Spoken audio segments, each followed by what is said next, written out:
Wise minister. Once upon a time, King Veer Singh used to rule over a kingdom. He was an excellent king. There was a minister named Mahendra in his court who was very smart and intelligent.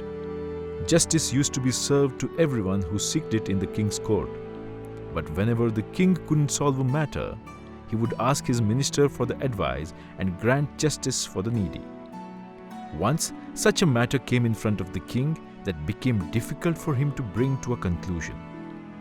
One day, a man named Namdev came to the palace and started pleading for justice. The king asked him who did him wrong. Namdev told him, Namdev, I was walking with my master yesterday, so I found a bundle containing 2 shining diamonds on the way. I saw the diamonds and told him that the state owns them and thus we shall return them. My master got angry and said that there is no need to tell anyone about the diamonds. I will keep one of these and you will keep one. I got greedy and so I returned with him to his mansion. After coming back, he refused to give me the diamond. Please grant me justice, my lord.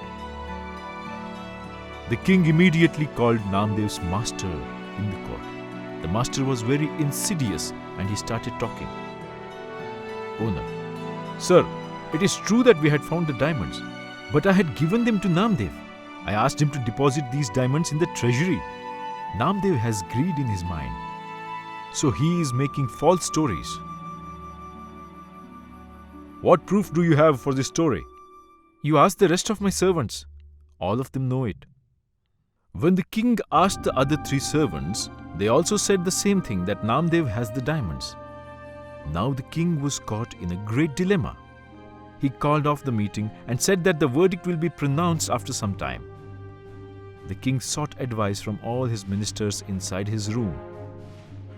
Some said that Namdev is a liar. Some said that the owner of Namdev is a traitor. The king looked at Mahendra, who was just standing still. What do you think, Mahendra? I might have something that we could try to solve this matter quickly. Everything will become crystal clear. You just give me 1 day time, and it's request that I be kept away from all the court's work. I want to devote my whole energy into settling this matter. The king wanted to settle the matter as soon as possible, and so he agreed. The next day, the minister was alone in his room. He started investigating the matter. He asked the guards to bring the owner's servants one by one to his room. The first servant then enters. Tell me, did your master give the diamonds to Namdev in front of you? Yes, sir. He gave it to him in front of me only. I was there. Mahendra gave him a pen and a paper. Mahendra, all right, you draw me a picture of that diamond. The servant panicked and said, when the master gave him the diamonds, he gave them in a red pouch. I couldn't see them. All right, you go and stand in the corner now. The second servant was called in and was asked the same question. If you saw the diamonds, then draw them here. The second servant took the pen and paper and drew 2 circle-like shapes on it and gave it to Mahendra. Now, the third and the last servant was called in. When your master gave the diamonds to Namdev, you were present there, right? Third servant. Yes, I was there, minister, sir. So, you must have seen the diamonds? Third servant. Oh no, the diamonds were in an envelope, so I couldn't see them. Mahendra now knew that the 3 servants were lying and that their master was also lying.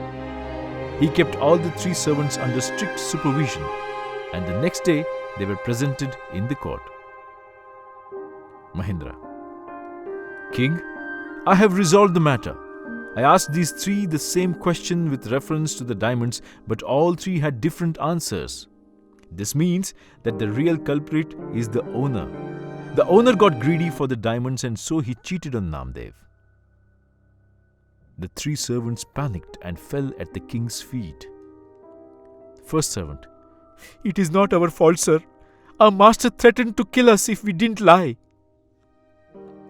After listening to the witnesses, the king ordered his soldiers to search the house of the owner. both the diamonds were found in his house. Because of his dishonesty, he was ordered to pay 1,000 gold coins to Namdev, and a fine of 20,000 gold coins was also imposed on him. This way, Namdev got his justice because of Mahindra's intelligence, and he went home happily.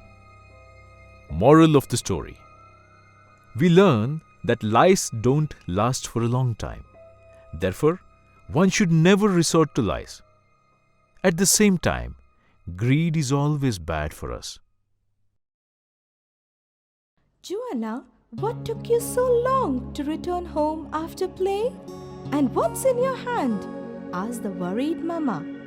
I was speaking to an uncle and he offered me this candy. Oh, Joanna, you should never speak to strangers. That's very bad. Let me tell you a story of this little girl, Red Riding Hood, and what happened to her. Little Red Riding Hood. Little Red Riding Hood lived in a hut with her mother near the forest. She always wore a red hood which her grandma had gifted. One day, she was on her way to visit her grandmother. Her mother warned her not to speak to strangers on the way. All along the way, she was singing and enjoying with the rabbits and butterflies. There she met a wolf. The wolf pretended to be good and asked, "Hello, where are you going?" In spite of her mom's warning, Little Red Riding Hood spoke to the sly wolf. "I am going to see my grandma. She lives behind that hill."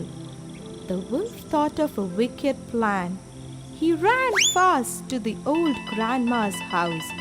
He knocked at the door, and when the grandma opened, he pounced on her and gobbled her.